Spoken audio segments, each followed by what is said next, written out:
Hi friends, it's Caitlin, and in this mini Monday quick card video, I'm sharing with you a special card that I made for my daughter's teacher featuring Hello Bluebirds Singing in the Rain stamp set.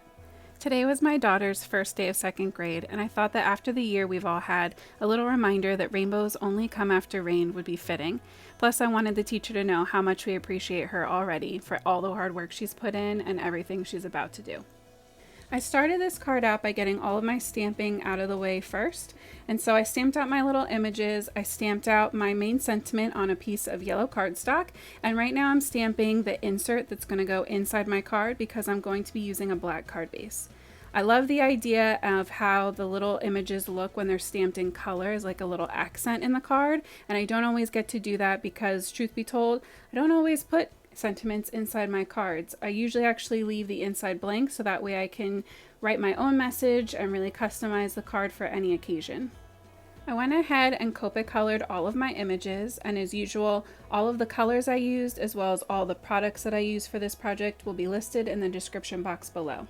I wanted the little girl with the umbrella to look kind of like the teacher, so that dictated her hair and skin color.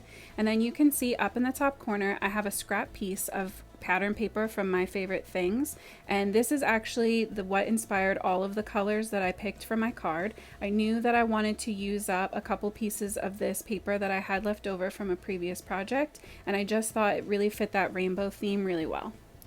In my head, the little duckies are like her students, kind of following her around. She's leading them through to brighter things ahead.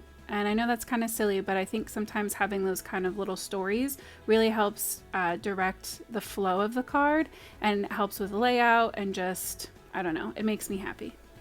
I also really love any time that I can have like a set color scheme that I'm going off of.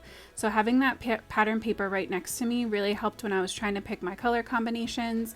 I think this is also why I love like the My Favorite Things color challenges so much. It just makes it so easy that you kind of have something to follow along with and take that part out of the equation so you can be more creative with the other things you're using instead of just worrying about what colors you're going to use.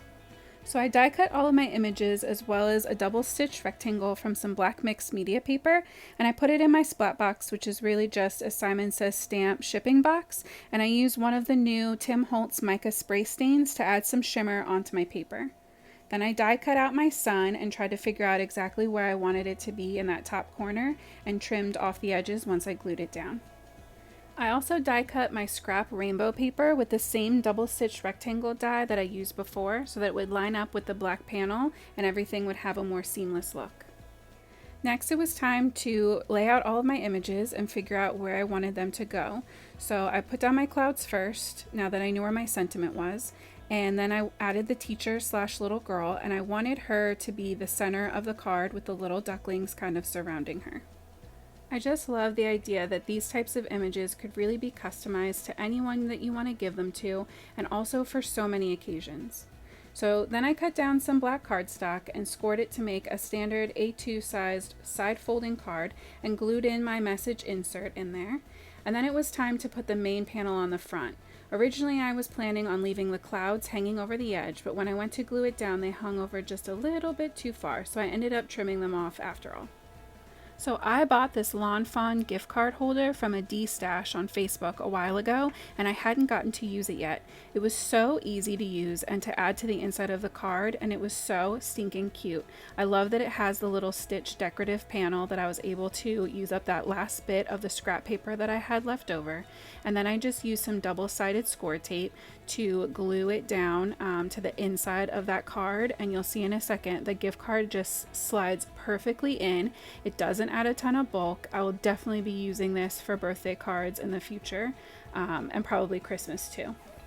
And with that, another card is finished. Thank you so much for hanging out with me today. Don't forget to give this video a thumbs up if you like the card, and make sure to hit the subscribe button because I share new card videos every week. Have a great day and happy crafting.